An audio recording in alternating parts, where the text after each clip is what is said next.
ನಿರುದ್ಯೋಗಿಗಳಿಗೆ ಆಸರೆಯಾಗಬಹುದು ಈ ಡ್ರೋನ್ ಕಲಿಕೆ.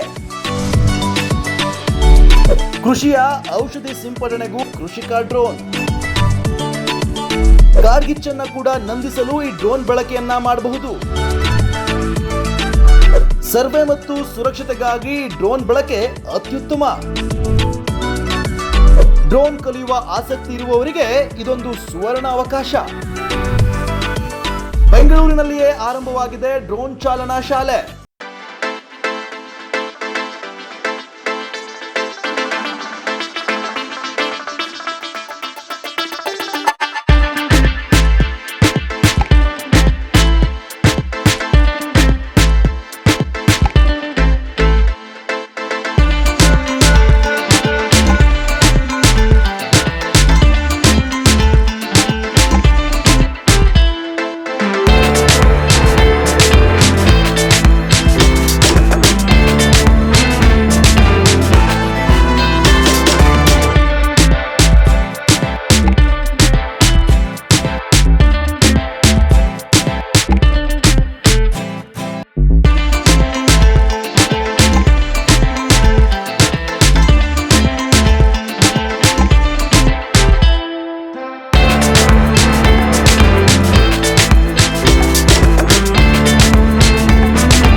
ಅವರು ಸರ್ವಿಸಸ್ ಇದು ಮಾಡ್ತಾ ಇದ್ರು. ಸೊ ಡ್ರೋನ್ ನ ಸರ್ವಿಸಸ್ಗೆ ಯೂಸ್ ಮಾಡ್ಕೊಳ್ಳೋ ತರ ಪ್ಲಸ್ ಅಗ್ರಿಕಲ್ಚರ್ ನಲ್ಲಿ ಇದ್ರು ಅವರು.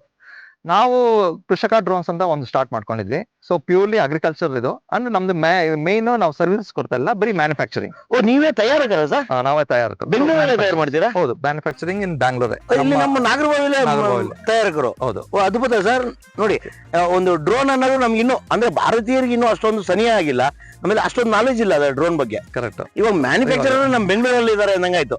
ಹೌದು, ಬ್ಯಾಂಗ್ಳೂರ್ನಲ್ಲೂ ಒಂದು 4-5 ದೊಡ್ಡ ದೊಡ್ಡ ಕಂಪ್ನಿಗಳೇ ಇದೆ ಡ್ರೋನ್ ಮ್ಯಾನುಫ್ಯಾಕ್ಚರಿಂಗ್. ಓಕೆ ಸರ್, ಅದರಲ್ಲಿ ನಾವು ಒಬ್ರು. ಅಂದ್ರೆ ಸರ್ ಇದೇನು ಫಾರಿನ್ ಇಂದ ಬರ್ತಾ ಇಲ್ಲ ಡ್ರೋನ್ಗಳು? ಫಾರಿನ್ ಅಲ್ಲೂ ಸ್ವಲ್ಪ ಬರುತ್ತೆ, ಸ್ವಲ್ಪ ಇಂಡಿಯಾಲೂ ಇದೆ. ಅಲ್ಲ ಸರ್, ರೆಡಿ ಮ್ಯಾನುಫ್ಯಾಕ್ಚರ್ ಆಗಿರೋಂಥದ್ದು. ಇವಾಗ ಮ್ಯಾನುಫ್ಯಾಕ್ಚರ್ ಆಗಿರೋ ಕಂಪ್ಲೀಟ್ ಡ್ರೋನ್ ಫಾರಿನ್ ಇಂದ ಬ್ಯಾನ್ ಮಾಡಿದ್ದಾರೆ. ಓ, ಇಂಪೋರ್ಟ್ ಇಲ್ಲ, ಇಂಪೋರ್ಟ್ ಇಲ್ಲ, ಕಂಪ್ಲೀಟ್ ಆಗಿ ಬರಲ್ಲ. ಸೊ ಬಂದ್ರೆ ಪಾರ್ಟ್ಸ್ ಆಗಿ ಬರುತ್ತೆ. ಪಾರ್ಟ್ಸ್ ನ ತಗೊಂಡು ಎಷ್ಟೊಂದ್ ಜನ ಅಸೆಂಬಲ್ ಮಾಡ್ತಾರೆ. ಸೊ ಅದನ್ನು ಪ್ಯೂರ್ಲಿ ಮೇಡ್ ಇನ್ ಇಂಡಿಯಾ ಇದು ಪ್ರಾಡಕ್ಟ್. ಪ್ಯೂರ್ಲಿ ಅಲ್ಲ, ಇದೊಳಗೆ 60% ಇಂದ 70% ಮಾತ್ರ ನಾವು ಇಂಡಿಯಾಲ್ ಮಾಡಕ್ ಆಗೋದು. ಸರಿ ಸರ್. ಅಂದ್ರೆ ಇದೊಳಗೆ ಏರ್ ಫ್ರೇಮ್ ಅಂತ ನಾವ್ ಏನ್ ಕರಿತೀವಿ. ಸೊ ಅದು ನಮ್ಮ ಏರ್ ಫ್ರೇಮ್ ಅಂದ್ರೆ ಇದೆ ಸರ್. ಈ ಎಲ್ಲ ಏರ್ ಕ್ರಾಫ್ಟ್ ಇದು ಇದೆಲ್ಲ ಇದು ಮೋಟರ್, ಇದು air frame part. Okay sir. Air frame ಮಾತ್ರ ಇಂಡಿಯಾಲ್ ಮಾಡಕ್ ಆಗತ್ತೆ ಇವಾಗಿರೋ ಕಂಡೀಷನ್ ಅಲ್ಲಿ. ಸರಿ ಸರ್. ಮುಂದೆ ಮೋಟಾರ್ಸ್ ಮಾಡ್ತಾರೆ. ಇವಾಗ ಮೋಟಾರ್ಸ್ ಮತ್ತೆ ಇದ್ರೊಳಗಿರೋ ಎಲೆಕ್ಟ್ರಾನಿಕ್ಸ್ ಇದೆಲ್ಲ ಹೊರಗಡೆಯಿಂದ ಬರ್ತದೆ. ಎಲೆಕ್ಟ್ರಾನಿಕ್ಸ್ ಮೈನ್ ಆಗಿ ಒಂದು ಆಸ್ಟ್ರೇಲಿಯಾದಿಂದ ಬರುತ್ತೆ, ಇನ್ನೊಂದು ಜರ್ಮನಿಯಿಂದ ಬರುತ್ತೆ, ಇನ್ನೊಂದು ಚೈನಾದಿಂದ ಬರುತ್ತೆ. ಮೋಟರ್ಸ್ ಮಾತ್ರ ಇವಾಗ ಪ್ರೆಸೆಂಟ್ ಕಂಡೀಷನ್ ನಲ್ಲಿ ಬರೀ ಚೈನಾದಿಂದಾನೇ ಬರ್ತಾ ಇರೋದು. ಆಲ್ ಓವರ್ ಇಂಡಿಯಾ ಯಾರೇ ಕಂಪ್ನಿ ತಗೊಂಡ್ರು ಅವ್ರ ಡ್ರೋನ್ಸ್ ಇವಾಗ ಅದ್ರೊಳಗಿರೋ ಮೋಟರ್ಗಳು ಮತ್ತೆ ಈ ಪ್ರೊಪೆಲರ್ ಏನ್ ಕಾಣುತ್ತೆ ಇದು ರೆಕ್ಕೆಗಳು ಎಲ್ಲ ಚೈನಾದಿಂದಾನೇ ಬರುತ್ತೆ ಸರ್. ನಾವು ಸಹಜವಾಗಿ ಡ್ರೋನ್ಗಳು ಅಂದ್ರೆ ಚಿಕ್ಕ ಚಿಕ್ಕದ್ ನೋಡಿದೀವಿ ಸರ್. ಕರೆಕ್ಟ್. ಈ ಫಂಕ್ಷನ್ಗಳಲ್ಲಿ ಆಮೇಲೆ ದೊಡ್ಡ ದೊಡ್ಡ ಕಾರ್ಯಕ್ರಮಗಳಲ್ಲಿ ಚಿಕ್ಕ ಚಿಕ್ಕದ್ ನೋಡಿದೀವಿ ಸರ್ ಹಾರಾಟ ಮಾಡೋದು. ಸರ್ ಇದೇನ್ ಸರ್ ಇಷ್ಟು ದೊಡ್ಡದಿದೆ, ಇದಕ್ಕೆ ಹೆಚ್ಚು ಕಡಿಮೆ 6 ರೆಕ್ಕೆಗಳಿದೆ, ಏನ್ ಸರ್ ಇದೇನ್ ಡ್ರೋನ್ ಅಂತೀರಾ ಇದನ್ನ? ಕರೆಕ್ಟ್. ಸೊ ಇವಾಗ ಡ್ರೋನ್ ನಲ್ಲಿ ನಮ್ಮ ಡ್ರೋನ್ ರೂಲ್ಸ್ ಪ್ರಕಾರ ಸರ್ ಹಲವಾರು ಇದು ಕೊಟ್ಟಿದ್ದಾರೆ ಕ್ಯಾಟಗರೀಸ್. ಸೊ ಒಂದು ನ್ಯಾನೋ ಡ್ರೋನ್ ಅಂತ ಕರಿತೀವಿ. ಅಂದ್ರೆ 250 ಗ್ರಾಮ್ ಕೆಳಗಡೆ ಇದ್ರೆ ಆ drone size 250 gram sir weight. ಸರಿ ಸರ್. ಗ್ರಾಮ್ ವೆಯ್ಟ್ ಕಮ್ಮಿ ಇದ್ರೆ ಅದನ್ನ ನ್ಯಾನೋ ಅಂತ ಕರಿತೀವಿ. Nano, okay. ಅದಕ್ಕಿಂತ ಮೇಲ್ಗಡೆ ಅಂದ್ರೆ 250ರಿಂದ 2 kg ವರೆಗೂ ಮೈಕ್ರೋ ಕ್ಯಾಟಗರಿ ಅಂತ ಕರಿತೀವಿ. ಅದು ಮೈಕ್ರೋ ಬರುತ್ತೆ, ಮೈಕ್ರೋ ಕ್ಯಾಟಗರಿ. ಆಮೇಲೆ 2 kg ಇಂದ 25 kg ಅದನ್ನ ಸ್ಮಾಲ್ ಕ್ಯಾಟಗರಿ ಅಂತ ಕರೀತಾರೆ. Small category. Okay sir. ಆಮೇಲೆ 25 50 kg ವರೆಗೆ ಮೀಡಿಯಂ ಕ್ಯಾಟಗರಿ ಡ್ರೋನ್ಸ್ ಅಂತ ಕರಿತೀವಿ.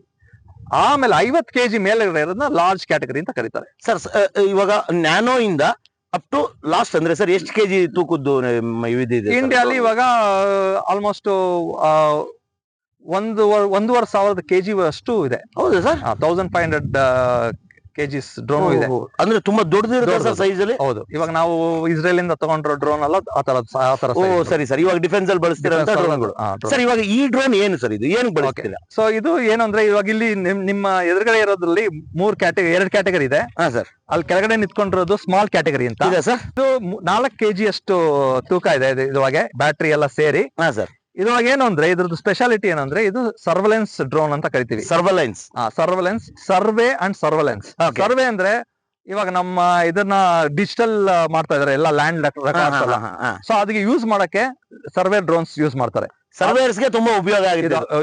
Okay sir. ಇದು ಇದ್ರಲ್ಲಿ ಹೆಂಗೆ ಸರ್, ಇದು ಹಾರಾಟ ಮಾಡಿದ್ರೆ ಸರ್ವೆ ಮಾಡ್ಕೊ ಬರುತ್ತಾ ಅಥವಾ ಅಳತೆನು ಹೇಳ್ತಾ ಯಾವ ತರ ಇದು? ಇದೇನಂದ್ರೆ ಹಾರಾಟ ಮಾಡ್ಬಿಟ್ಟು ಸರ್ವೆ ಮಾಡುತ್ತೆ. ಇವಾಗ ಈ ಲ್ಯಾಂಡ್ ಇದೆ 3 ಎಕರೆ. ಹಾ ಸರಿ ಸರ್. ಸೊ ಇದು 3 ಎಕರೆನೇ ಇದೆಯಾ ಅಥವಾ ಜಾಸ್ತಿ ಇದೆಯಾ ಕಮ್ಮಿ ಇದೆಯಾ ಅಂತ ಇದ್ರೊಳಗೆ ಕ್ಲೀನ್ ಆಗಿ ಕಂಡುಹಿಡಿಬಹುದು ಸರ್. ಇದು GPS ಅಂತ ಬರ್ದಿದ್ದೀರಾ ಇಲ್ಲಿ. ಸೊ ಇದು GPS ಇಂದ ತಗೊಂಡು ಆ ಮೂಲೆಯಲ್ಲಿ ಹೋಗಿ ಇದು ತಗೊಂಡು ಅದು ಅಳತೆ ಮಾಡುತ್ತೆ ಎಷ್ಟು ಏರಿಯಾ ಇದೆ.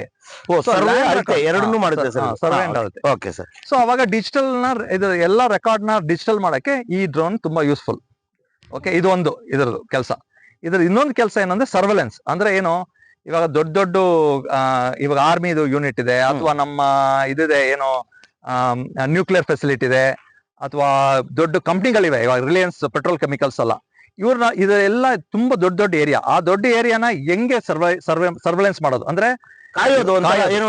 ಹೌದು. ಸೊ ಇವಾಗ ಏನಂದ್ರೆ ಮನುಷ್ಯನ ಗಸ್ತು ತಿರುಗೋದು. ಸೊ ಮನುಷ್ಯನ ನಿಲ್ಸಿ ತೆಗಿಯೋದ್ಕಿಂತ ಈ ಡ್ರೋನ್ ಬಳಕೆ ಮಾಡಿದ್ರೆ ಬೇಗನೆ ನೋಡಿ ಚೆಕ್ ಮಾಡ್ಬೋದು.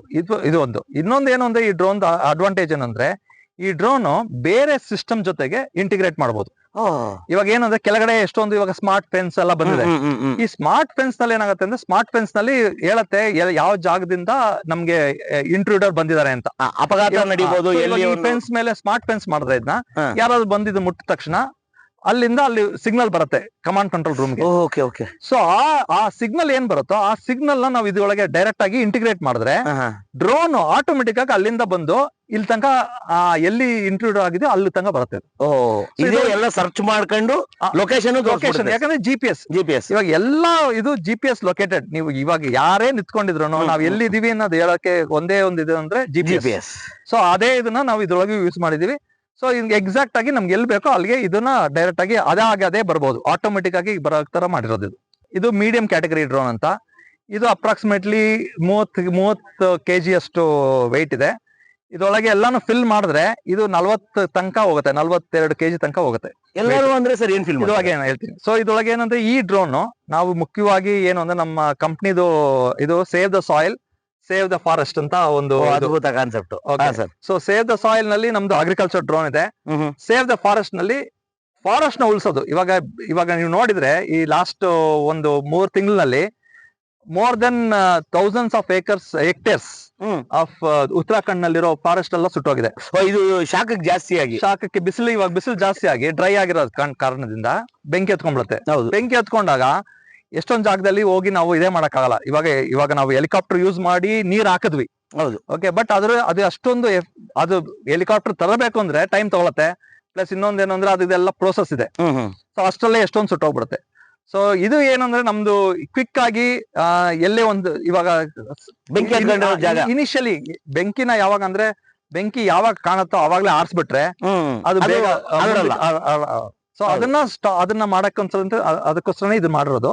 ಇದ್ರೊಳಗೆ ಏನಂದ್ರೆ ಈ 4 ಸಿಲಿಂಡರ್ ಒಳಗೆ ಆಕ್ಚುಲಿ ಫೈರ್ ಬಾಲ್ ಇಟ್ಟಿರ್ತೀವಿ. ಓಕೆ, ಇದೇನು ಸರ್ ಚೆಂಡಿ ಇದ್ದಂಗಿದೆ. ಸೊ ಇದು ಫೈರ್ ಬಾಲ್ಸ್. Okay okay. ಇದ್ರೊಳಗೆ ಏನಂದ್ರೆ ಇದ್ರೊಳಗೆ 2-3 ತರ ಕೆಮಿಕಲ್ ಇರುತ್ತೆ. ಒಂದು ಡ್ರೈ ಕೆಮಿಕಲ್ ಪೌಡರ್ ಕಾಮನ್, ಇನ್ನೊಂದು ಹೊಸ ಕೆಮಿಕಲ್ ಇದೆ. ಈ ಕೆಮಿಕಲ್ ಏನಾಗುತ್ತೆ ಅಂದ್ರೆ ಇದು ಕೆಮಿಕಲ್ ಈ ಬಾಲ್ ಏನು ಇದ್ರದ್ದು ಇದು ಅಂದ್ರೆ ಇದು ಯಾವಾಗ ಬೆಂಕಿನ ಟಚ್ ಮಾಡುತ್ತೋ ಇದು ಅವಾಗ ಎಕ್ಸ್ಪ್ಲೋಡ್ ಆಗುತ್ತೆ. ಎಕ್ಸ್ಪ್ಲೋಡ್ ಆಗುತ್ತೆ. ಈ ಎಕ್ಸ್ಪ್ಲೋಷನ್ ಇಂದ ಈ ಕೆಮಿಕಲ್ ಪೌಡರ್ ಇದೆ ಅಲ್ಲ ಒಳಗಡೆ, ಡ್ರೈ ಕೆಮಿಕಲ್ ಪೌಡರ್ ಅಂತ ಕರಿತೀವಿ, ಅದು ಹರಡ್ಕೊಳತ್ತೆ. ಅದು ಹರಡಿದ ತಕ್ಷಣನೇ ಬೆಂಕಿ ಆರೋಗುತ್ತೆ. ಯಾಕಂದ್ರೆ ಅದ್ರೊಳಗೆ ಆಕ್ಸಿಜನ್ ಕಮ್ಮಿ ಆಗ್ಬಿಡುತ್ತೆ, ಬೆಂಕಿದು ಮೇನ್ ಬೆಂಕಿ ಇರ್ಬೇಕು ಅಂದ್ರೆ ಅದ್ರ ಶಕ್ತಿ ಕಮ್ಮಿ ಆಗ್ತಾ ಹೋಗುತ್ತೆ, ಫುಲ್ ಇಮಿಡಿಯೇಟ್ ಆಗಿ ಹಾರ್ಕೊಂಡ್ಬಿಡುತ್ತೆ. ಓಕೆ, ಅದೇ ಇದದ್ದು ಇಂಪಾರ್ಟೆಂಟ್. ಓಕೆ, ಇದು ಎಷ್ಟು ಕೆಜಿ ಬರ್ಬೋದು ಸರ್? ಇದು 1.5 kgs. ಇದು 1.5 kg ಇರುತ್ತೆ. ಈ ತರ 4 ಹಾಕ್ತೀರಾ? 4 ಹಾಕ್ತಿವಿ. ಸೊ ಒಂದು ಸಲಕ್ಕೆ 6 kg ಅಷ್ಟು ವೆಯ್ಟ್ ನ ಎತ್ಕೊಂಡು ಹೋಗಿ ನಾವು ಡ್ರಾಪ್ ಮಾಡ್ತಾ ಹೋಗ್ಬೋದು. ಸರ್, ಇದನ್ನ ನೀವೇ ಮ್ಯಾನ್ಯುವಲಿ ಡ್ರಾಪ್ ಮಾಡದ ಅಥವಾ ಅದನ್ನ ರೆಕಗ್ನೈಸ್ ಮಾಡಿ ಅದೇ ಡ್ರಾಪ್ ಮಾಡೋದು? ಇವಾಗ ಏನಂದ್ರೆ ಇದ್ರೊಳಗೆ ನಾವು GPS ಇರೋದ್ರಿಂದ ನಾವು ಎಲ್ಲಾದ್ರೂ ಒಂದು ಲೊಕೇಶನ್ ನಮ್ಗೆ ಮೊದಲೇ ಗೊತ್ತಿದ್ರೆ ಆ ಲೊಕೇಶನ್ಗೆ ನಾವು ಇಲ್ಲಿಂದ ಕಳಿಸಿದ್ರೆ ಅಲ್ಲಿ ಹೋಗ್ಬಿಟ್ಟು ಡ್ರಾಪ್ ಮಾಡುತ್ತೆ, ಅದೇ ಆಟೋಮೆಟಿಕ್ ಆಗಿ ಡ್ರಾಪ್ ಮಾಡುತ್ತೆ. ಇಲ್ಲ ಮ್ಯಾನ್ಯುವಲಿ ಮಾಡ್ಬೇಕು ಅಂದ್ರೆ ಮ್ಯಾನ್ಯುವಲ್ ಆಗಿ ಪೈಲಟ್ ಮಾಡ್ಬೋದು. ಸೊ ಇಲ್ಲಿ ಕ್ಯಾಮ್ರಾ ಇದೆ, FPV ಕ್ಯಾಮ್ರಾ. ಈ ಕ್ಯಾಮ್ರಾ ಇಂದ ನಾವು ಆಕ್ಚುಲಿ ಇವಾಗ ಪ್ರೆಸೆಂಟ್ ಆಗಿ ಈ ಇದಕ್ಕೋಸ್ಕರ ನಾವು ಮುಂದೆ ಹಾಕಿದೀವಿ, ಇಲ್ಲಾಂದ್ರೆ ಇದು ಕೆಳಗಡೆ ಇರುತ್ತೆ. ಸೊ ದಟ್ ಎಲ್ಲಿ ಬೀಳತ್ತೆ ಬಾಲ್ ಅದನ್ನು ನೋಡ್ಕೊಳ್ಬಹುದು ನಾವು. ಈ ಕ್ಯಾಮ್ರಾ ಇವಾಗ ಆಕ್ಚುಲಿ ನಾವು ಇದನ್ನ ಮುಂದೆ ಹಾಕಿದೀವಿ, ಯಾಕಂದ್ರೆ ಇದೊಂದು ಯಾವ್ದೋ ಒಂದು ಟೆಸ್ಟಿಂಗ್ ಗೆ ನಾವು ಯೂಸ್ ಮಾಡ್ತಾ ಇದ್ವಿ. ಇಲ್ಲ ಅಂದಿದ್ರೆ ಈ ಕ್ಯಾಮ್ರಾ ಕೆಳಗಡೆ ಇರುತ್ತೆ, ಕೆಳಗಡೆ ನೋಡ್ತಾ ಇರುತ್ತೆ. ಸೊ ಎಲ್ಲಿ ಬೇಕೋ ಅಲ್ಲಿ ಮಾತ್ರ ಬೀಳ್ಸೋಂಗೆ ನಾವು ಪೈಲಟ್ಗೆ ಗೈಡ್ ಮಾಡ್ಬೋದು. ಸರ್, ಇವಾಗ ರೆಕ್ಕೆಗಳು ಇಷ್ಟು ಅಗಲ ಇದೆ ಸರ್, ಇಷ್ಟೇ ಅಗಲ ಇರುತ್ತಾ ಸರ್? ಹಿಂಗೆ ಇಲ್ಲ, ಎಷ್ಟೊಂದು ಡಿಫ್ರೆಂಟ್ ರೆಕ್ಕೆಗಳಿದೆ. ಅಲ್ಲ ಸರ್, ರೆಕ್ಕೆ ಇದೊಂದೇ ಅಲ್ಲ, ಈ ನಾನು ಈ ಕನೆಕ್ಟರ್ದು ಕೇಳ್ತೀನಿ. ಅದೇ ಈ ಲೆಂತ್ ಇದಲ್ಲ, ಈ length design is based on the ರೆಕ್ಕೆ. ನಾವೇನ್ ಮಾಡ್ತೀವಿ, ಈ ಡ್ರೋನ್ದು ಎಷ್ಟೋ ಒಂದು ವೆಯ್ಟ್ ನೋಡ್ತೀವಿ. ಇವಾಗ ಎಕ್ಸಾಂಪಲ್, ಈ ಡ್ರೋನ್ 40 kg ಎತ್ಕೊಂಡು ಹೋಗ್ಬೇಕು. ಈ 40 kg ಎತ್ಕೊಬೇಕಿದ್ರೆ ಇವಾಗ ನಮ್ಮ ಕಾರ್ ನಲ್ಲಿ 6 ಜನ ಪ್ಯಾಸೆಂಜರ್ ಕರ್ಕೊಂಡು ಹೋಗ್ಬೇಕು ಅಂದ್ರೆ 1200 cc ಇಂಜಿನ್ ಹಾಕ್ಬೇಕು. ಅದೇ ತರನೇ ಮೋಟರ್. ಈ ಎಷ್ಟು ನಾವು ಡಿಸೈನ್ ಮಾಡುತ್ತೇವೆ, 40 kg 45 kg ಎತ್ಕೊಂಡು ಹೋಗ್ಬೇಕು ಅಂತ ಆ ಡಿಸೈನ್ ನೋಡ್ಕೊಂಡು ನಾವು ಮೋಟರ್ನ ಡಿಸೈನ್ ಮಾಡ್ತೀವಿ, ಅದೇ ತಗೊಂತೀವಿ. ಆ ಮೋಟರ್ಗೆ ಇಷ್ಟು ಜನರೇಟ್ ಮಾಡ್ಬೇಕು ಅಂದ್ರೆ ಇಷ್ಟು ದೊಡ್ಡ ರೆಕ್ಕೆ ಬೇಕು. ಸೊ ಇದು ಪ್ರೊಪೆಲ್ಲರ್. ಈ ಪ್ರೊಪೆಲ್ಲರ್ ಬೇಸ್ಡ್ ಆನ್ ಎಷ್ಟು ವೆಯ್ಟ್ ನ ನಾವು ರೈಸ್ ಮಾಡ್ಬೇಕು. ಈ ಅದನ್ನ ಟ್ರಸ್ಟ್ ಅಂತ ಕರಿತೀವಿ. ಟ್ರಸ್ಟ್ ನ ಜನರೇಟ್ ಮಾಡಕ್ಕೆ ಎಷ್ಟು ಬೇಕು ಅಂತ ಇದನ್ನ ನೋಡ್ಕೊಂಡು ಇದನ್ನ ಡಿಸೈನ್ ಮಾಡ್ತೀವಿ. ಏನು ಅಂದ್ರೆ ಇದು ಹೆಂಗೆ ಅಂದ್ರೆ ಸಿಂಪಲ್ ಆಗಿದೆ, ಇದೇನು ದೊಡ್ಡ ಸೈನ್ಸ್ ಏನಿಲ್ಲ. ಈ ಗ್ಯಾಪ್ ಮೇಂಟೈನ್ ಮಾಡ್ಬೇಕು. ಮಿನಿಮಮ್ ಗ್ಯಾಪ್ ರಿಕ್ವೈರ್ಡ್ ಇಸ್ ಎರಡೂ ರೆಕ್ಕೆಗಳು ತಿರುಗಿದಾಗ ಯಾವುದೇ ರೀತಿಯಾದ ಒಂದಕ್ಕೊಂದು ಟಚ್ ಆಗ್ಲಿದ್ದಂಗೆ ನೋಡ್ಕೋಬೇಕಷ್ಟೇ. ಸೊ ಅದೇ ಮೇನ್ ಇದು. ಸೊ ಇದ್ರ ಒಂದು ಫಾರ್ಮುಲಾ ಇದೆ, ಇಷ್ಟು ಗ್ಯಾಪ್ ಮೇಂಟೈನ್ ಮಾಡಿದ್ರೆ ಇಷ್ಟು ಒಳ್ಳೆ ಎಫಿಷಿಯನ್ಸಿ ಅಂತ. ಏನು ಅಂದ್ರೆ ಇದು ತಿರುಗ್ಬೇಕಂದ್ರೆ 360 ಡಿಗ್ರಿ ತಿರುಗ್ತಾ ಇರುತ್ತೆ. ಸೊ ಇಲ್ಲಿ ಒಂದು ಸಿಲಿಂಡರ್ ತರ ಏರ್ ಚಾನಲ್ ಕ್ರಿಯೇಟ್ ಆಗಿರುತ್ತೆ. ಈ ಸಿಲಿಂಡರ್ ಆ ಸಿಲಿಂಡರ್ ಎರಡು ಟಚ್ ಆಗೋದ್ರೆ ಎಫಿಷಿಯನ್ಸಿ ಬರೋದು ಅಷ್ಟೇ. ಸಿಂಪಲ್, ಇದೇನ್ ದೊಡ್ಡ ಸೈನ್ಸ್ ಏನಿಲ್ಲ, ಸಿಂಪಲ್ ಥಿಯರಿ. ಇಷ್ಟು ಎರಡು ಇದು ಮಿಕ್ಸ್ ಆಗದೆ ನೋಡ್ಕೊಳ್ಳೋದೆ ಇದ್ರದ್ದು ಡಿಸೈನ್. ಇದನ್ನ ಇಷ್ಟು ಜಾಗ ಬರ್ಬೇಕು ಅಂದ್ರೆ ನಾವು ಇಷ್ಟು ಲೆಂತ್, ಈ ಲೆಂತ್ ನ ಮೇಂಟೈನ್ ಮಾಡೋದಕ್ಕೋಸ್ಕರ ಇಷ್ಟು ಲೆಂತ್ ಸರ್. ಇದು ಸಹಜವಾಗಿ ಮೋಲ್ಡ್ ಮಾಡ್ಲಿದ್ದಾಗ ಅಂದ್ರೆ ಏನ್ ಫೋಲ್ಡ್ ಮಾಡೋದು ಆ ತರದ್ದು ಏನಾದ್ರು ಇದೆಯಾ ಸರ್? ಹೌದು, ಇದು ಏನಂದ್ರೆ ಕ್ಯಾರಿ ಮಾಡಕ್ಕೆ ಈಸಿ ಮಾಡ್ಬೇಕು ಅಂತ ಇದನ್ನ ಫೋಲ್ಡಬಲ್ ಮಾಡಿದ್ದೀರಾ ಸರ್? ಅದೇ ತರನೇ ಇದು ಫೋಲ್ಡ್ ಆಗತ್ತೆ. ಈ ಪಾರ್ಟ್ ಫೋಲ್ಡ್ ಆಗುತ್ತೆ. ಓ, ಆತರ ಇದೆಯಾ ಸರ್? ಅವಾಗ ಚಿಕ್ಕದಾಗತ್ತೆ. ಸೊ ಎತ್ಕೊಂಡು ಹೋಗೋದಕ್ಕೆ ಈಸಿಯಾಗಿರುತ್ತೆ.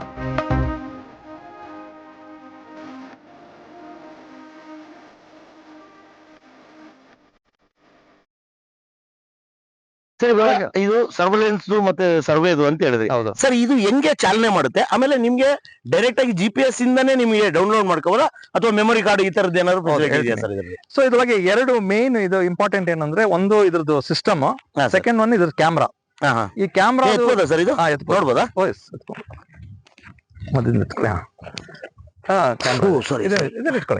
ಇದು ಇಟ್ಕೋಬೋದಾ? ಓಕೆ ಸರ್, ಇವಾಗ ಇಲ್ಲಿ ಕ್ಯಾಮ್ರಾ ಇದೆಯಾ? ಓಕೆ, ಇದು ಕ್ಯಾಮ್ರಾ.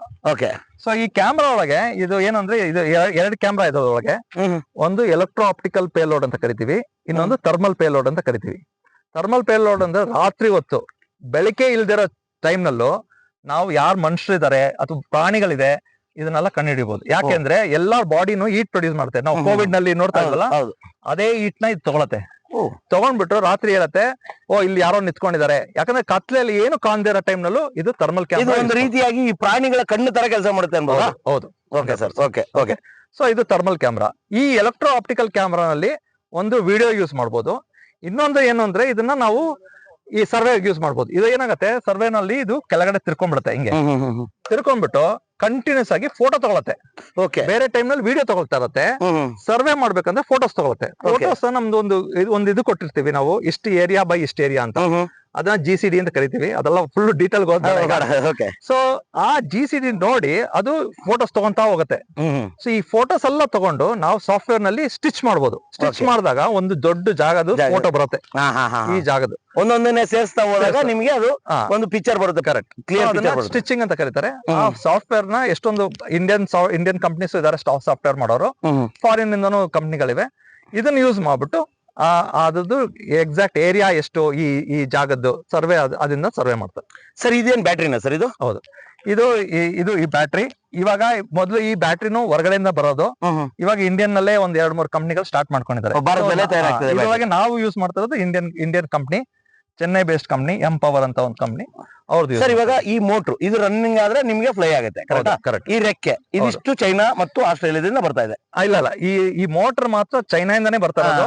ಇದೊಳಗೆ ಎಲೆಕ್ಟ್ರಾನಿಕ್ಸ್ ಎಲೆಕ್ಟ್ರಾನಿಕ್ಸ್ ಅಂತ ಆಟೋ ಪೈಲಟ್. ಅದು ರಷ್ಯಾದ ಆಸ್ಟ್ರೇಲಿಯಾದೂ ಇದೆ, ಒಂದು ಜರ್ಮನಿ ಕಂಪ್ನಿದು ಇದೆ, ಇನ್ನೊಂದು ಚೈನಾದು ಇದೆ. ಮೇಲ್ಗಡೆ ಇರೋ ಬಾಡಿ ನೀವು ಇಲ್ಲಿ ಮಾಡೋದು. ಸೊ ಈ ಕಾಳುಗಳು ಇದ್ರ ಓಲ್ಡರ್ ಅಂದ್ರೆ ಇದು ಆರ್ಮ್ ಅಂತ ಕರಿತೀವಿ, ಮೋಟರ್ ಆರ್ಮ್. ಮತ್ತೆ ಇದ್ರೊಳಗೆ ಪ್ಲೇಟ್ಸ್ ಇದೆ. ಆ ಪ್ಲೇಟ್ಸ್, ಈ ಕವರ್ ಇವೆಲ್ಲ ನಾವೇ ಮಾಡಿದೀವಿ. ಸೊ ಇದೆಲ್ಲ ಬ್ಯಾಂಗ್ಳೂರ್ನಲ್ಲೇ ಮಾಡ್ತೀವಿ. ಏನು ಹೊರಗಡೆಯಿಂದ ತರದ್ ಬೇಕಿರಲ್ಲ. ಓಕೆ.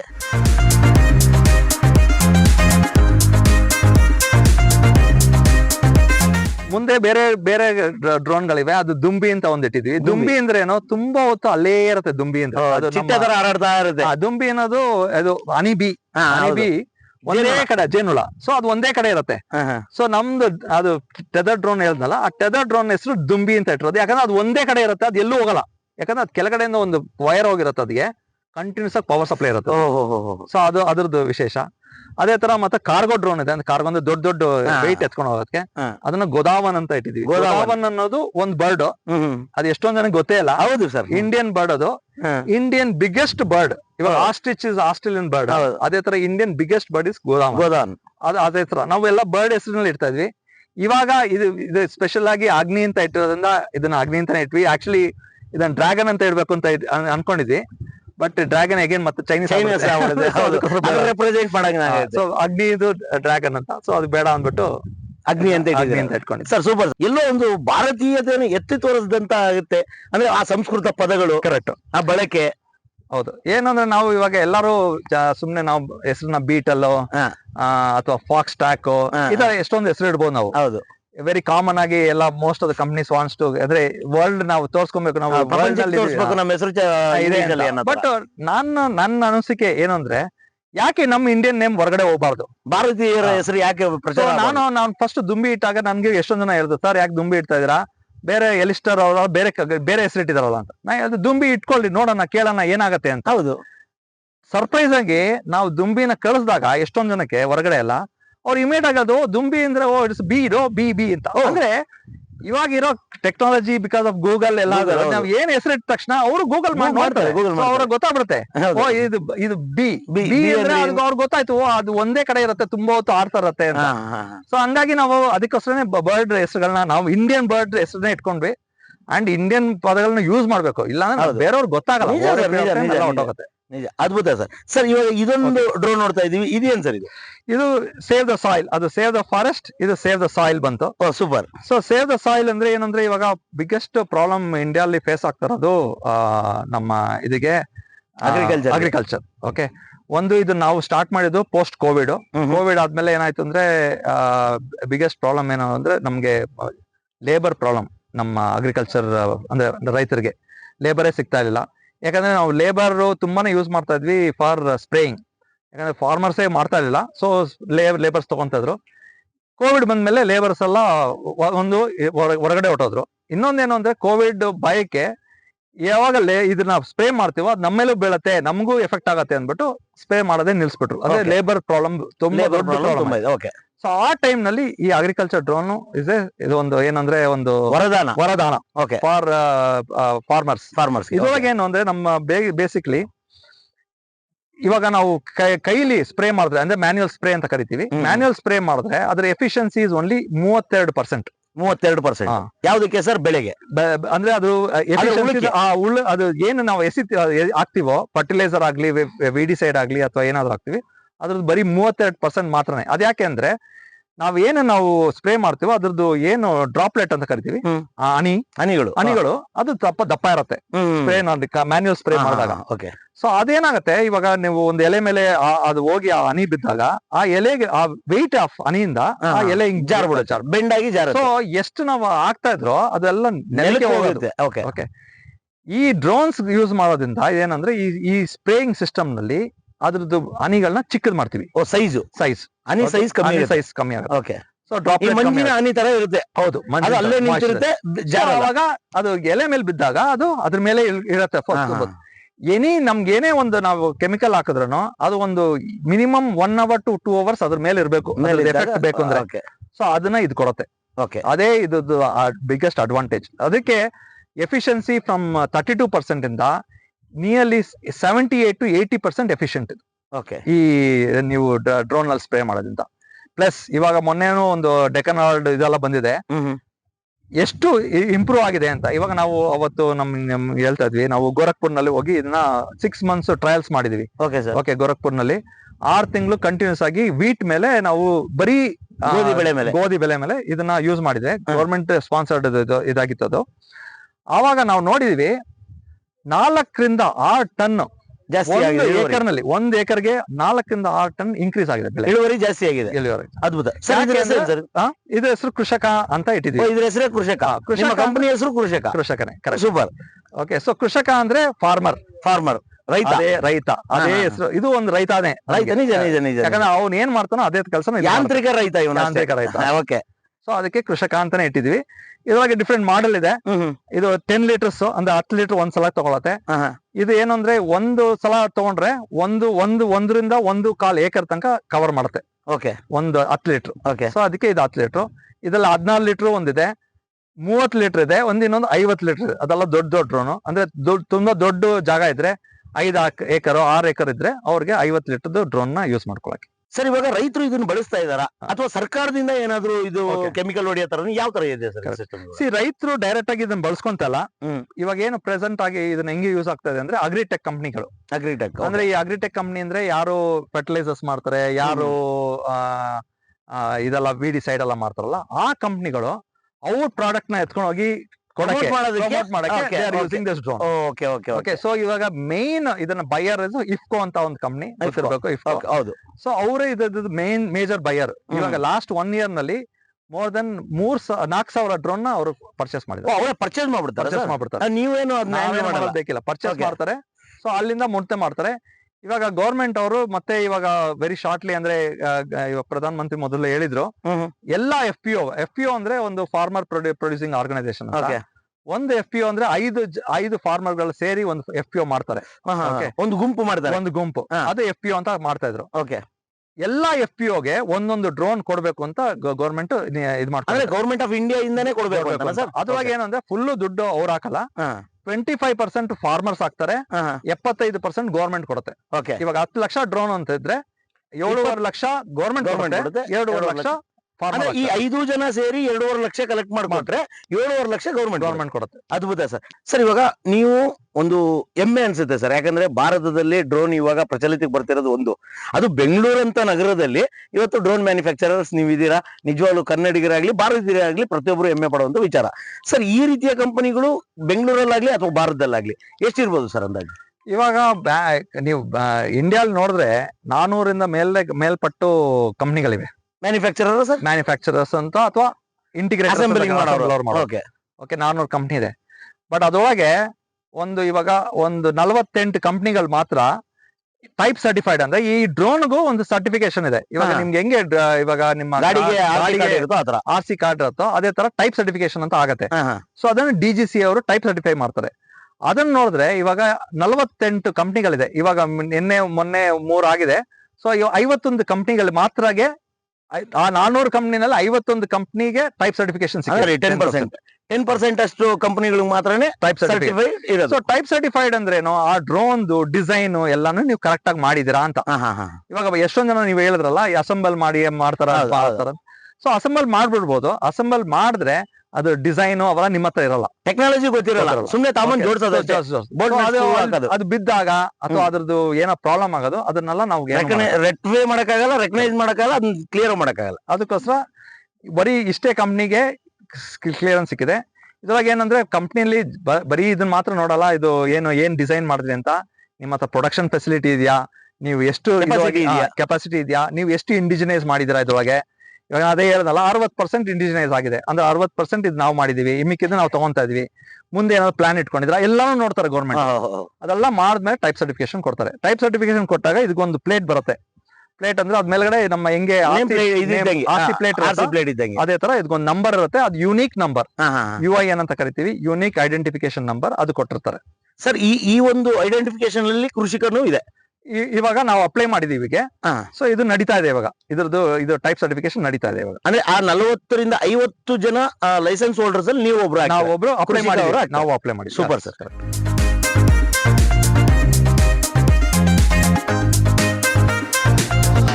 ಸರ್ ಇವಾಗ ಇಲ್ಲಿ ನೆಲಮಂಗಲದ ಒಂದು ಔಟ್ಸ್ಕರ್ಟ್ ಅಲ್ಲಿ ಇದೀವಿ ಸರ್ ನಾವು. ಇವಾಗ ಇಲ್ಲೊಂದು 3 ಎಕರೆ ಜಮೀನು ತೋರಿಸ್ತಿದ್ರಿ. ಏನ್ ಸರ್ ಇದು ಆಕ್ಚುಲಿ ಏನ್ ಮಾಡ್ತಾ ಇದ್ರಿ ಇಲ್ಲಿ? ಇದು RPTO ಅಂತ ಮಾಡ್ಬೇಕು ಅಂತ. RPTO ಅಂದ್ರೆ ರಿಮೋಟ್ ಪೈಲಟ್ ಟ್ರೈನಿಂಗ್ ಆರ್ಗನೈಸೇಷನ್ ಅಂತ. ರಿಮೋಟ್ ಪೈಲಟ್ ಟ್ರೈನಿಂಗ್ ಆರ್ಗನೈಸೇಷನ್ ಅಂದ್ರೆ ಟ್ರೈನಿಂಗ್ ಕೊಡ್ತೀರಾ ಸರ್? ಟ್ರೈನಿಂಗ್ ಕೊಡ್ತೀವಿ ಇಲ್ಲಿ. ಇದೇನು ಪೈಲಟ್ ಮಾಡಕ್ಕೆ ಒಂದು ಜಾಗ ಓಕೆ ಓಕೆ ಓಕೆ ತರ ಅಂತ ತಗೊಳ್ಳಿ, ಕಾಲೇಜೋ ಸ್ಕೂಲೋ ಡ್ರೈವಿಂಗ್ ಸ್ಕೂಲ್ ಇದೆ ನಿಮ್ದು ಅಂತ ಸ್ಕೂಲ್ ತರ. Okay okay sir. ಬಟ್ ಏನಂದ್ರೆ ಫಾರ್ ಡ್ರೋನ್ಸ್ ಗೆ ಡ್ರೋನ್ ಡ್ರೈವಿಂಗ್ ಸ್ಕೂಲ್ ಇದು. Drone driving. ಓಕೆ, ಸಿಂಪಲ್ ಆಗಿ ಹೇಳ್ಬೇಕು ಅಂದ್ರೆ ಸೊ ಇಲ್ಲಿ ಏನಂದ್ರೆ ಇವಾಗ ನಾವು ಅಪ್ಲೈ ಮಾಡಿದೀವಿ, ಇದು DGCA ಇಂದ ಅಪ್ರೂವ್ ಆಗತ್ತೆ. ಇದು ಅಪ್ರೂವ್ ಆದಾಗ ಇದನ್ನ ನಾವು DGCA ಅಪ್ರೂವ್ಡ್ RPTO ಅಂತ ಕರಿತೀವಿ. ಅಲ್ಲಿ ತನಕ ಇಲ್ಲೂ ನಾವು ಟ್ರೈನಿಂಗ್ ನಡೆಸಬಹುದು, ಬಟ್ ಏನಂದ್ರೆ ಟ್ರೈನಿಂಗ್ ಗೆ ಇದಿರಲ್ಲ, ಲೈಸೆನ್ಸ್ ಇರಲ್ಲ ಅಷ್ಟೇ. ಇದು ಯಾಕೆ ವೆರಿ ಇಂಪಾರ್ಟೆಂಟ್ ಆಗಿ ನಮ್ಗೆ ಈ ಟ್ರೈನಿಂಗ್ ಆರ್ಗನೈಸೇಷನ್ ಬೇಕು ಅಂದ್ರೆ, ನಾನು ಹೇಳಿದೆ ನಿಮ್ಗೆ, ಈ ಡ್ರೋನ್ಸ್ ನ ತುಂಬಾ ಗೌರ್ಮೆಂಟ್ ಪುಷ್ ಮಾಡ್ತಾ ಇದೆ, ಕೃಷಿಕ ಎಸ್ಪೆಷಲಿ ಅಗ್ರಿಕಲ್ಚರ್ ಡ್ರೋನ್. ಇವಾಗ ನಮ್ಮ ಎಸ್ಟಿಮೇಷನ್ ಪ್ರಕಾರ 47,000 ಡ್ರೋನ್ಸ್ ಸೇಲ್ ಆಗತ್ತೆ ನೆಕ್ಸ್ಟ್ 1 year ಒಳಗೆ, ಈ ಗೌರ್ಮೆಂಟ್ ಪ್ಲಾನ್ ಪ್ರಕಾರ, ಅಂದಾಜಿನ ಪ್ರಕಾರ. ಸೊ ಅಷ್ಟು ಡ್ರೋನ್ ಬಂದ್ಮೇಲೆ ಅಷ್ಟು ಜನ ಪೈಲಟ್ಸ್ ಬೇಕು ಟು ಫ್ಲೈ ದ ಡ್ರೋನ್. ಅಂದ್ರೆ ಯಾರು ಇವಾಗ ನಾನು ಹೇಳಿದ್ನಲ್ಲ ನಿಮ್ಗೆ ಸ್ಟಾರ್ಟಿಂಗ್ ನಲ್ಲಿ ಹೇಳಿದೆ, category of drone. So micro category ನಲ್ಲಿ ಮೈಕ್ರೋ ಕ್ಯಾಟಗರಿಗೆ ಇದು ಲೈಸೆನ್ಸ್ ಬೇಕಾಗಿಲ್ಲ, ಬಟ್ ಕಮರ್ಷಿಯಲ್ ಯೂಸ್ ಮಾಡಿದ್ರೆ ಅವಾಗ ಅದಕ್ಕೂ ಬೇಕು ಲೈಸೆನ್ಸ್. ಸೊ ಇದೆಲ್ಲ ಕಮರ್ಷಿಯಲ್ ಯೂಸ್ ಅಂತಾನೆ ಬರುತ್ತೆ. ಕಂಪಲ್ಸರಿ ಲೈಸೆನ್ಸ್ ಇರಬೇಕು. ಸೊ ಇದೆಲ್ಲ ಇನ್ನ ದೊಡ್ಡ ಡ್ರೋನ್ ಆಗಿರೋದ್ರಿಂದ ಸ್ಮಾಲ್ ಮೀಡಿಯಂ ಲಾರ್ಜ್ ಗೆ ಕಂಪಲ್ಸರಿ ಲೈಸೆನ್ಸ್ ಬೇಕು. ಅದು ಲೈಸೆನ್ಸ್ ಇಲ್ಲದೆ ಓಡಿಸಿದ್ರೆ it is offence, it is wrong also, ಶಿಕ್ಷಾರ್ಹ. ಓಕೆ, ಪ್ಲಸ್ ಆ ಡ್ರೋನ್ ಗೆ ಇನ್ಶೂರೆನ್ಸ್ ಮಾಡಿದ್ರೂ ಆ insurance will not be valid. So ಹಂಗಾಗಿ it is compulsory that licence ಬೇಕೇ ಬೇಕು. ಲೈಸೆನ್ಸ್ ಕೊಡೋರು ಯಾರು? ಸೊ ಇವಾಗ ಏನು ಅಂದ್ರೆ ಈ ಸ್ಕೂಲ್ ನಲ್ಲಿ DGCA ಅವರು ಅಪ್ರೂವ್ ಮಾಡಿರೋ ಇನ್ಸ್ಟ್ರಕ್ಟರ್ಸ್. ಒಂದ್ ಸೆಕೆಂಡ್, DGCA ಅಂತ ಅವಾಗ್ಲೂ ಒಂದು ಪದ ಬಳಸಿದ್ರೆ, ಆ DGCA long form. Okay, DGCA ಅಂದ್ರೆ directorate general of civil aviation. Okay, so ಇದು ಈ DGCA ಅಪ್ರೂವ್ ಆದಾಗ, ಓಕೆ, ಅದ್ರೊಳಗೆ ಏನಂದ್ರೆ ಅವರು ಇನ್ಸ್ಟ್ರಕ್ಟರ್ಸ್ ನ ಅಪ್ರೂವ್ ಮಾಡಿರ್ತಾರೆ. ಓಕೆ, ಒಂದು ಪೈಲಟ್ ಆಗೋದು ಲೈಸೆನ್ಸ್, ಇನ್ನೊಂದು ಇನ್ಸ್ಟ್ರಕ್ಟರ್ ಆಗೋಕ್ಕೂ ಲೈಸೆನ್ಸ್ ಇದೆ. ಓಕೆ, ಸೊ ಅವರು ಇವಾಗ ಇಂಡಿಯಲ್ಲಿ ಒಂದು 40 ಜನ ಇನ್ಸ್ಟ್ರಕ್ಟರ್ಸ್ ಗೆ ಲೈಸೆನ್ಸ್ ಸಿಕ್ಕಿದೆ. ಸೊ ಅದರಲ್ಲಿ ನಮ್ಮ ಪಾರ್ಟ್ನರ್ಸ್ ಇದಾರೆ, ಅವರು ಲೈಸೆನ್ಸ್ ಹೋಲ್ಡರ್ಸ್. ಸೊ ನಮ್ಮ ಕಂಪ್ನಿಲಿ 3 ಜನ ಲೈಸೆನ್ಸ್ ಅಂದ್ರೆ ಇನ್ಸ್ಟ್ರಕ್ಟರ್ ಲೈಸೆನ್ಸ್ ಹೋಲ್ಡರ್, ಅಂದ್ರೆ ಮಾಸ್ಟರ್ಗಳು ನಿಮ್ಮಲ್ಲಿ 3 ಜನ ಇದ್ದಾರೆ ಸದ್ಯಕ್ಕೆ. ಸೊ ಇವ್ರು ಹೇಳ್ಕೊಟ್ಟಾಗ ಒಂದು ಸಿಲೆಬಸ್ ಕೊಟ್ಟಿದ್ದಾರೆ, ಆ ಸಿಲೆಬಸ್ ಪ್ರಕಾರ ಮಾಡಿ ಒಂದು ಎಕ್ಸಾಮ್ ಕಂಡಕ್ಟ್ ಮಾಡ್ತೀವಿ. ಆ ಎಕ್ಸಾಮ್ ಪಾಸ್ ಮಾಡಿದ್ರೆ ಲೈಸೆನ್ಸ್ ನಾವೇ ಕೊಡ್ತೀವಿ ಆನ್ ಬಿಹಾಫ್ ಆಫ್ DGCA. ನಿಮ್ಗೆ ಅಥಾರಿಟಿ ಇರುತ್ತೆ. ಸರ್ ಇವಾಗ ಇಲ್ಲಿ ಏನು ಲೈಸೆನ್ಸ್, ಇವಾಗ ನಿಮ್ಮ ಹತ್ರ ಬರ್ಬೇಕು, ಇಲ್ಲಿ ಒಂದು ಟ್ರೈನಿಂಗ್ ತಗೋಬೇಕು, ಕಲಿಬೇಕು ಅಂದ್ರೆ ಯಾವ ತರದ ವ್ಯಕ್ತಿಗಳು ಕಲಿಬಹುದು ಸರ್? ಕರೆಕ್ಟ್. ಆಮೇಲೆ ಯಾವ ತರ ಅಪ್ಲೈ ಮಾಡ್ಬೇಕು ಸರ್? ಹೌದು, ಇದ್ರೊಳಗೆ ಏನಂದ್ರೆ ಮಿನಿಮಮ್ ರಿಕ್ವೈರ್ಮೆಂಟ್ ಏನಂದ್ರೆ 10ನೇ ಕ್ಲಾಸ್ ಪಾಸ್ ಆಗಿರ್ಬೇಕು, 10th ಪಾಸ್ ಆಗಿರ್ಬೇಕು, SLC ಕ್ಲಿಯರ್ ಆಗಿರ್ಬೇಕು. ಓಕೆ, ಆಮೇಲೆ 18 ವರ್ಷದ ಮೇಲೆ ಇರ್ಬೇಕು. ಯಾಕಂದ್ರೆ ಇದು ಕಮರ್ಷಿಯಲ್ ಯೂಸ್ ಮಾಡ್ತಾರೆ. ಸೊ ಹಾಗಾಗಿ 18 ವರ್ಷ ಮೇಲಿರೋರ್ನ ಇಲ್ಲಿ ನಾವು ಟ್ರೈನಿಂಗ್ ಕೊಡ್ತೀವಿ. ಟ್ರೈನಿಂಗ್ ನಲ್ಲಿ ಅದೇ ತರ ಸ್ಮಾಲ್ ಕ್ಯಾಟಗರಿಗೂ ಲೈಸೆನ್ಸ್ ಸಿಗುತ್ತೆ, ಮೀಡಿಯಂ ಕ್ಯಾಟಗರಿಗೂ ಲೈಸೆನ್ಸ್ ಸಿಗುತ್ತೆ ಇಲ್ಲಿ. ಓಕೆ, ಪ್ರೆಸೆಂಟ್ಲಿ ಇವಾಗ ನಾವು ಸ್ಮಾಲ್ ಸ್ಟಾರ್ಟ್ ಮಾಡ್ತಾ ಇದೀವಿ. ಮುಂದೆ ಹೋಗ್ತಾ ಹೋಗ್ತಾ ಅದು ಏನಂದ್ರೆ ಒಂದು ಗವರ್ಮೆಂಟ್ ರೂಲ್ ಇದೆ, ಫಸ್ಟ್ ನಾವು ಸ್ಮಾಲ್ ಮಾಡಿ ಅದ್ರೊಳಗೆ 100 ಪಾಸ್ ಮಾಡಿದ್ಮೇಲೆ ಆಮೇಲೆ ನಾವು ಮೀಡಿಯಂಗೆ ಅಪ್ಗ್ರೇಡ್ ಮಾಡಬಹುದು. ನಿಮ್ಗೂ ಒಂಥರ ಪ್ರಮೋಷನ್ ಸಿಕ್ಕಂಗೆ. ಸೊ ಮೀಡಿಯಂ ಅಪ್ಗ್ರೇಡ್ ಮಾಡ್ಕೊಬಹುದು, ಆತರ ಒಂದು ಪ್ಲಾನ್. ಸರ್ 18 ರಿಂದ ಎಷ್ಟು ವಯಸ್ಸುವರೆಗೂ ಸರ್? Maximum limit 65. 65 ವರ್ಷದವರೆಗೂ ನಿಮ್ಗೆ ಲಿಮಿಟ್ ಇದೆ ಸರ್. ಎಷ್ಟು ದಿನದ ಟ್ರೈನಿಂಗ್ ಕೊಡ್ತೀರಾ ಸರ್? ಇದು 5 ದಿನ ಟ್ರೈನಿಂಗ್ ಗೌರ್ಮೆಂಟ್ ಇದ್ರ ಪ್ರಕಾರ. ಅದರಲ್ಲಿ 3 ದಿನ ಥಿಯರಿ ಇರುತ್ತೆ, ಅದ್ರಲ್ಲಿ 2 ದಿನ actual theory, 1 day simulation training ಅಂತ ಇರುತ್ತೆ. ಸೊ ನಮ್ಮ ಹತ್ರ ಸಿಮ್ಯುಲೇಟರ್ಸ್ ಇರುತ್ತೆ ಡ್ರೋನ್ದು, ಅದ್ಮೇಲೆ ಫ್ಲೈ ಮಾಡಿಸ್ತೀವಿ. ಸೊ ಅದು ಡ್ರೋನ್ ಸಿಮ್ಯುಲೇಷನ್ ಟ್ರೈನಿಂಗ್ ಆಗುತ್ತೆ. ಆಮೇಲೆ ಇಲ್ಲಿ ಕರ್ಕೊಂಡ್ ಬಂದ್ಬಿಟ್ಟು ಅವ್ರಿಗೆ ಪ್ರಾಕ್ಟಿಕಲ್ ಟ್ರೈನಿಂಗ್ ಕೊಡ್ತೀವಿ. ಒಂದು ಮಾತ್ರ ಅರ್ಥ ಮಾಡ್ಕೊಬೇಕೇನಂದ್ರೆ ಈ 2 ದಿನದಲ್ಲಿ ಪೈಲಟ್ ಆಗಕ್ಕೆ ಫುಲ್ ಆಗಲ್ಲ. ಓಕೆ, ಅದನ್ನ ಯಾಕಂದ್ರೆ ಇದು ಪಬ್ಲಿಕ್ ಇದ್ರಲ್ಲಿ ನಾನು ಹೇಳ್ತಾ ಇದೀನಿ. ಸೊ ನಾವೇನ್ ಮಾಡ್ತೀವಿ, ಫಾಲೋ ಅಪ್ ಟ್ರೈನಿಂಗ್ ಅಂತ ಕೊಡ್ತೀವಿ. ಓಕೆ, ನಾವೇನ್ ಮತ್ತೆ ಅದಕ್ಕೆ ಚಾರ್ಜ್ ಮಾಡಲ್ಲ. ಅವ್ರನ್ನ ಮತ್ತೆ ಅವ್ರಿಗೆ ಯಾವಾಗ ಟೈಮ್ ಸಿಗುತ್ತೋ, ಇದು ಯಾಕಂದ್ರೆ 5 ದಿನ ಒಬ್ಬರಿಗೆ ಒಂದು ಥಿಯರಿ ಪ್ರಾಕ್ಟಿಕಲ್ ಅದು ಮುಗಿಸ್ಮೇಲೆ ಮತ್ತೆ ಇಲ್ಲ ಮುಗಿಸಿರ್ತೀವಿ ನಾವು. ಪರ್ಫೆಕ್ಟ್ ಆಗಿರಲ್ಲ, ಸಿಲೆಬಸ್ ನಲ್ಲಿ ಏನಿರುತ್ತೋ ಅದು ಮುಗಿಸ್ಬಿಟ್ಟಿರ್ತೀವಿ. ಅದಾದ್ಮೇಲೆ ನಾವು ಅವ್ರನ್ನ ವಾಪಸ್ ಯಾವಾಗ ಬೇಕೋ ಅವ್ರು ಬಂದು ತಿರುಗಿ ಅವ್ರನ್ನ OJT ಅಂತ ಕರಿತೀವಿ, ಆನ್ ದ ಜಾಬ್ ಟ್ರೈನಿಂಗ್. ಆ ತರ ಮಾಡಿ ಅವ್ರನ್ನ ಪರ್ಫೆಕ್ಟ್ ಮಾಡ್ತೀವಿ. ಯಾಕಂದ್ರೆ ಇಷ್ಟು ದೊಡ್ಡ ಡ್ರೋನ್ ನ ಫ್ಲೈ ಮಾಡ್ಬೇಕಂದ್ರೆ ಮಿನಿಮಮ್ ಒಂದ್ 3 ರಿಂದ 4 ವಾರ ಸರಿಯಾಗಿ ಫ್ಲೈ ಮಾಡಿದ್ರೆ ಇದು ಹ್ಯಾಂಡಲ್ ಮಾಡಕ್ಕಾಗಲ್ಲ. ಇಲ್ಲ ಅಂದ್ರೆ ಮಿಸ್ಟೇಕ್ ಆಗುತ್ತೆ, ಗಾಳಿ ಬಂದಾಗ ಇನ್ನೊಂದು ಹೆಚ್ಚು ಕಡಿಮೆ ಆದಾಗ ಅದನ್ನೆಲ್ಲ ಹ್ಯಾಂಡಲ್ ಮಾಡ್ಬೇಕು ಅಂದ್ರೆ ಸ್ವಲ್ಪ ಒಂದು ಮಿನಿಮಮ್ 3 ವಾರ ಜೊತೆಗೆ ಫ್ಲೈ ಮಾಡ್ಬೇಕು. ಎಷ್ಟು ಖರ್ಚು ಚಾರ್ಜ್ ಮಾಡ್ತೀವಿ? ಇದು ಇವಾಗ ಮಾರ್ಕೆಟ್ ರೇಟ್ ಇರೋದು ಅರೌಂಡ್ 55,000. ಓಕೆ, ಬಟ್ ನಾವು ಬಿಕಾಸ್ ನಮ್ದು ಮೇನ್ ಕೃಷಕ ಇರೋದು ಪ್ಲಸ್ ನಮ್ಮ ಡ್ರೋನ್ ಟ್ರೈನಿಂಗು ನಾವು ಟುವರ್ಡ್ಸ್ ಅಗ್ರಿಕಲ್ಚರೇ ಇರೋದ್ರಿಂದ ನಾವು ಅದನ್ನ 50% ಕಿಂತ ಕೆಳಗಡೆ ಮಾಡ್ಬೇಕು ಅಂತ ಪ್ಲಾನ್ ಮಾಡಿದ್ವಿ. 25,000 ನಾವು ಪ್ಲಾನ್ ಮಾಡ್ಕೊಂಡಿದ್ವಿ. ಪ್ಲಸ್ ನಮ್ಮಿಂದ ಯಾರೇ ಡ್ರೋನ್ ತಗೊಂಡ್ರೇನು ಅವ್ರಿಗೆ ನಾವು ಫ್ರೀ ಆಗಿ ಇದನ್ನ ಕಳಿಸ್ತೀವಿ. ಡ್ರೋನ್ ಪರ್ಚೇಸ್ ಮಾಡಿದ್ರೆ ಅವ್ರು ಫ್ರೀ ಆಗಿ ಟ್ರೈನಿಂಗ್ ಕೊಡ್ತೀವಿ. ಇಲ್ಲ ಅಂದ್ರೆ 20,000 ರಿಂದ 25,000 ರೂಪಾಯಿ ನೀವು ಟ್ರೈನಿಂಗ್ ಚಾರ್ಜ್ ಮಾಡ್ತೀವಿ. ಓಕೆ ಸರ್, ಯಾವಾಗಿಂದ ಪ್ರಾರಂಭ ಮಾಡ್ತಾ ಇದ್ದೀರಾ ಸರ್ ಇದು? ಸೊ ಇವಾಗ ನಾವು ಇದನ್ನ ಅಪ್ಲೈ ಮಾಡಿದೀವಿ, D5 ಅಂತ ಕರಿತೀವಿ ಫಾರ್ಮ್. ಅದನ್ನ ಅಪ್ಲೈ ಮಾಡಿದೀವಿ ಗೌರ್ಮೆಂಟ್ ಗೆ. ಸೊ ಗೌರ್ಮೆಂಟ್ ಜನರಲಿ 30 ರಿಂದ 40 ದಿನದೊಳಗೆ ಬಂದು ಇನ್ಸ್ಪೆಕ್ಷನ್ ಮಾಡ್ತಾರೆ. ಸೊ ಇನ್ಸ್ಪೆಕ್ಷನ್ ಗೆ ಇದೆಲ್ಲ ರೆಡಿ ಮಾಡ್ಕೊಂತ ಇದೀವಿ. ಇದು ಇನ್ಸ್ಪೆಕ್ಷನ್ ಆದ ತಕ್ಷಣ ನಮ್ಗೆ ಲೈಸೆನ್ಸ್ ಒಂದು 2 ವಾರದಲ್ಲಿ ಸಿಗತ್ತೆ. ಸೊ ಇನ್ನೊಂದು 2 ತಿಂಗಳಲ್ಲಿ ಇದು DGC ಆಪರೇಷನ್ ಅಲ್ಲಿ ಇರುತ್ತೆ. ಈ ಪೂರ್ತಿ ಒಂದು ಕಾರ್ಯ ನೀವು ಇನ್ನೊಂದು 2 ತಿಂಗಳಲ್ಲಿ. ಸರ್, ಇವಾಗ ನಿಮ್ಮ ಒಂದು ಕೃಷಿಕನ ಕಾಂಟ್ಯಾಕ್ಟ್ ಮಾಡೋದು ಹೆಂಗೆ? ಕಾಂಟ್ಯಾಕ್ಟ್ ನಂಬರ್ ಇದೆಯಾ, ವೆಬ್ಸೈಟ್ ಇದೆಯಾ, ಅಥವಾ ಯಾವ ತರ ಇದೆ? ಅದು krishakadrones.co.in ಅನ್ನೋದು ವೆಬ್ಸೈಟ್ ಇದೆ. krishakadrones.co.in. ಓಕೆ ಸರ್, ಅದಿದೆ. ಅದ್ರಲ್ಲಿ ಎಲ್ಲಾನು ಡೀಟೇಲ್ಸ್ ಇದೆ. ಓಕೆ, ನಮ್ಮ ಡ್ರೋನ್ಸ್ ಬಗ್ಗೆನೂ ಇದೆ, ನಮ್ದು ಏನೇನು ಟೋಟಲ್ ವೆಬ್ಸೈಟ್ ನಿಮ್ಮ ಕಂಪನಿ ಬಗ್ಗೆ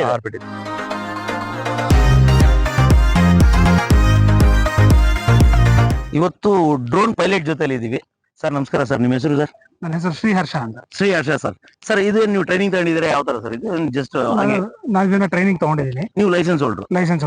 ನಾನು ಒಂದು pilot licence holder, plus instructor licence holder. ನೀವು ನಾನು ಇನ್ಸ್ಟ್ರಕ್ಷನ್ ಮಾಡೋದಕ್ಕೆ DGC ಅಂತ ಇಂಟರ್ವ್ಯೂ ಪಾಸ್ ಮಾಡಿ ಅಕ್ಸೆಪ್ಟ್ ಆಗಿದೆ. ಮಾಸ್ಟರ್ ನೀವು? ಮಾಸ್ಟರ್, ಪೈಲಟ್ ಮಾಸ್ಟರ್ ನೀವು? ಹಂಗಂದ್ರೆ ಪೈಲಟ್ ಇನ್ಸ್ಟ್ರಕ್ಟರ್ಸ್ ಅಂತ, ರಿಮೋಟ್ ಪೈಲಟ್ ಇನ್ಸ್ಟ್ರಕ್ಟರ್ ಅಲ್ಲ ಸರ್, ನಾವು ಮಾಸ್ಟರ್ ಅಂತಾನೆ ಕರಿತೀವಿ ಸರ್. ಸರ್, ಏನ್ ಸರ್ ಇದು? ಈ ಡ್ರೋನ್ ಅನ್ನ ನಾವು ಹಾರಿಸ್ಬೇಕಾದ್ರೆ ಇವಾಗ ಡ್ರೋನ್ಗೆ ನಮ್ಗೆ ಏನೋ ಕನೆಕ್ಷನ್ ಇಲ್ಲ. ಹೌದು. ಆದ್ರೆ ಇದನ್ನ ಹೆಂಗ್ ನಾವು ಕಂಟ್ರೋಲ್ ಮಾಡ್ಬೇಕು? ಅದಕ್ಕೆ ಇದೊಂದು ಡಿವೈಸ್, ಇದನ್ನ ನಾವು ರೇಡಿಯೋ ಕಂಟ್ರೋಲರ್ ಅಂತ ಹೇಳ್ತೀವಿ. Radio controller. ಇದರಿಂದ ನಾವು ರೇಡಿಯೋ ಫ್ರೀಕ್ವೆನ್ಸಿ ವೇವ್ಸ್ ಅನ್ನ ಅದಕ್ಕೆ ಕಳಿಸ್ತೀವಿ. ಇದು ಟ್ರಾನ್ಸ್ಮಿಟರ್. ಇದನ್ನ ಟ್ರಾನ್ಸ್ಮಿಟರ್ ಅಂತೀವಿ. ಇದರಿಂದ ನಾವು ಸಿಗ್ನಲ್ ಅದಕ್ಕೆ ಪಾಸ್ ಮಾಡಿ ಅದ್ರೊಳಗೊಂದು ರಿಸೀವರ್ ಇದೆ. ಆ ರಿಸೀವರ್ ಅದನ್ನ ಇದ್ರ ಸಿಗ್ನಲ್ ಅನ್ನ ತಗೊಂಡು ಅದು ನಮ್ಮ ಡ್ರೋನ್ ಅಲ್ಲಿ ಒಂದು ಫ್ಲೈಟ್ ಕಂಟ್ರೋಲರ್ ಅಂತ ಒಂದು ಕಂಪ್ಯೂಟರ್ ಇರುತ್ತೆ. ಅದಕ್ಕೆ ಹೇಳುತ್ತೆ ಏನೇನ್ ಮಾಡ್ಬೇಕು ಅಂತ. ನಾನು ಇಲ್ಲಿ ಏನ್ ಹೇಳ್ತಾ ಇದ್ದೀನಿ ಅದು ಅಲ್ಲಿಗೆ ರಿಲೇ ಮಾಡುತ್ತೆ. ಸೊ ಇದು ಬೇಸಿಕಲಿ ನನ್ನ ಕಮಾಂಡ್ ಅನ್ನ ಎನ್ಕೋಡ್ ಮಾಡಿ ರೇಡಿಯೋ ಸಿಗ್ನಲ್ ಆಗಿ ಅಲ್ಲಿ ಕಳಿಸ್ತಾ ಇದೆ. ಒಟ್ಟಲ್ಲಿ ಇವಾಗ ಇದೊಂಥರ ಬ್ಲೂಟೂತ್ ಕನೆಕ್ಟರ್ ಇದ್ದಂಗೆ. ಬ್ಲೂಟೂತ್ ಕನೆಕ್ಟರ್ ಇದ್ದಂಗೆ. ಬ್ಲೂಟೂತ್ ಅಲ್ಲ, ಇದು ರೇಡಿಯೋ ಅಂತ, ರೇಡಿಯೋ ಫ್ರೀಕ್ವೆನ್ಸಿ. ಟೆಕ್ನಾಲಜಿ ವೈಸ್ ಹಂಗೆ ಹೇಳಿದಾಗ ನಮ್ಗೆ ಅರ್ಥ ಆಗ್ಬೇಕಂದ್ರೆ ಸಿಂಪಲ್ ಆಗಿ ಹೇಳ್ಬೇಕಾದ್ರೆ ಬ್ಲೂಟೂತ್ ವೈಫೈ ಇದ್ದಂಗೆ. ಓಕೆ, ಸರಿ ಸರ್. ಇವಾಗ ಇದ್ರಲ್ಲಿ ಆಪರೇಟ್ ಮಾಡಿದ್ರೆ ಇದು ಸ್ಪ್ರೇ ಮಾಡೋದು ಅಥವಾ ಇದು ಏನು ಫಂಕ್ಷನ್ ಮಾಡಬೇಕು ಆ ಫಂಕ್ಷನ್ ಇಲ್ಲಿ ಮಾಡುತ್ತೆ. Correct sir. ಒಂದ್ಸರಿ ಆರ್ಸ್ ತೋರಿಸ್ಬೋದಾ? ಆರ್ಸ್ ತೋರಿಸ್ತೀವಿ. ಔಷಧಿ ಹೊಡೆಯುವಂತ ಒಂದು ಇದಲ್ವಾ ಸರ್? ಔಷಧಿ ಹೊಡೆಯುವಂತದ್ದು ಒಂದು ಕೃಷಿಕ. ಇದು ಕೃಷಕ ಅಂತ. ಅಲ್ಲಿ ಆ ಕೆಮಿಕಲ್ದು ಏರ್ ಲಾಕ್ ಆಗಿರುತ್ತೆ ಸರ್? ಇದು ಈ ಟ್ಯೂಬ್ ಇರುತ್ತಲ್ಲ, ಆ ಟ್ಯೂಬ್ ಅಲ್ಲಿ ಏರ್ ಲಾಕ್ ಆಗಿರುತ್ತೆ. ಯಾಕಂದ್ರೆ ನಾವು ಹೋದ್ಸಲಿ ನೀರ್ ತುಂಬಿರ್ತೀರಾ, ನೀರ್ ತುಂಬಿರ್ತೀರ, ಅದರಿಂದ ಏರ್ ಲಾಕ್ ಆಗಿರುತ್ತೆ. ಆ ಏರ್ ಲಾಕ್ ಅನ್ನ ಇದ್ ಮಾಡ್ಕೊಂಡ್ರೆ ಇವಾಗ ಸ್ಪ್ರೇ ಆಗುತ್ತೆ ನೋಡಿ. ಇದು ಸ್ಪ್ರೇ ಆಗ್ತಾ ಇರೋದು ಸರ್? ಇದು ಹೌದು. ಎಷ್ಟು ಮೀಟರ್ ಹೈಟ್ ಅಲ್ಲಿ ಹಾರಿಸ್ತೀರಾ ಸರ್ ಇದನ್ನ? ಇದನ್ನ ನಾವು ಇವಾಗ ಏನು ಬೆಳೆ ಇದೆ, ರೈತರ ಬೆಳೆ ಏನಿದೆ ಅದಕ್ಕಿಂತ 3 ಮೀಟರ್ 2 ಮೀಟರ್ ಇಂದ 3 ಮೀಟರ್ ಮೇಲ್ಗಡೆಯಿಂದ ನಾವು ಅದನ್ನ ಹಾರಿಸ್ಬೇಕು. ಸಹಜವಾಗಿ ನೀವ್ ಹೇಳೋ ಪ್ರಕಾರ ಅಂದ್ರೆ ಒಂದು 10 ಮೀಟರ್ ಹೈಟ್ ಅಲ್ಲಿ ನೀವು ಇದು ನೋಡಿ. Maximum ಇವಾಗ ಕಬ್ಬು ಅಂತ ಒಂದು ಬೆಳೆ ತಗೊಂಡ್ರೆ ಕಬ್ಬು ಒಂದು 20 ಅಡಿ ಇರುತ್ತೆ. 20 ಅಡಿ ಇರುತ್ತೆ. ಸೊ 20 ಅಡಿ ಕಬ್ಬಿ ತರ ನಾವು 26 ಅಡಿನಲ್ಲಿ ಟ್ರೈ ಮಾಡ್ತೀವಿ.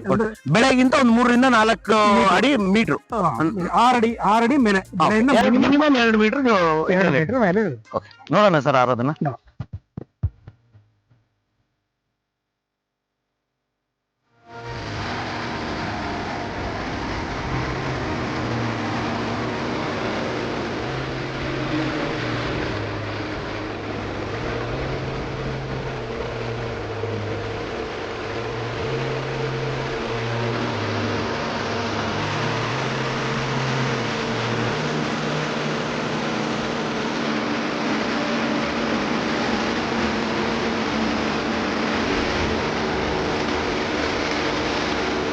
ನಮ್ಮ ಇದಕ್ಕೆ ಬಂದು ಫೆಸಿಲಿಟಿಗೆ ಬಂದು ಡ್ರೋನ್ ಬಗ್ಗೆ ನಮಗೆ ಮಾಹಿತಿ ಪಡ್ಕೊಂಡಿದ್ದಕ್ಕಾಗಿ ತುಂಬಾ ಥ್ಯಾಂಕ್ಸ್. Thank you sir. ನೀವು ಅದ್ಭುತ. ನೀವು ಮತ್ತೆ ಸೋಮ ಸರ್ ಅದ್ಭುತವಾದ ಅಣ್ಣ ಸರ್. ಸೋಮ ಸರ್ ಅಣ್ಣನ್ ತರಾನೇ ಪಾರ್ಟ್ನರ್ಸ್ ನಾವು. Super sir, super. ಒಳ್ಳೇದು. ತುಂಬಾ ಒಂದು ಅದ್ಭುತ ಕಂಪನಿನ ನಿರ್ಮಾಣ ಮಾಡಿದೀರಾ. ಮುಂದಿನ ದಿನಗಳಲ್ಲಿ ಯುವ ಶಕ್ತಿಗಳಿಗೆ ಒಳ್ಳೆ ಟ್ರೈನಿಂಗ್ ಕೊಟ್ಟು, ಏನು ನಾವು ಜಾಬ್ಲೆಸ್ ಅಥವಾ ದುಡಿಮೆ ಇಲ್ಲ ಅಂತ ಅಪ್ಪ ಅಮ್ಮ ಬೈತಿರ್ತಾರೆ, ಅಂತ ಯಾವ್ದು ಬಯಸ್ಕೊಳ್ಳದೆ ನಮ್ಮ ದೇಶದ ಪ್ರಜೆಗಳು, ರಾಜ್ಯದ ಪ್ರಜೆಗಳು ದುಡಿದು ಅವರು ಒಂದು ಸಮೃದ್ಧಿಯಾಗಿದ್ದು ಶಕ್ತಿವಂತರಾಗಲಿ ಅಂತ ನಾನು ಸಹ ಕೇಳ್ಕೊಂಡಿದ್ದೀನಿ ಸರ್. Thank you.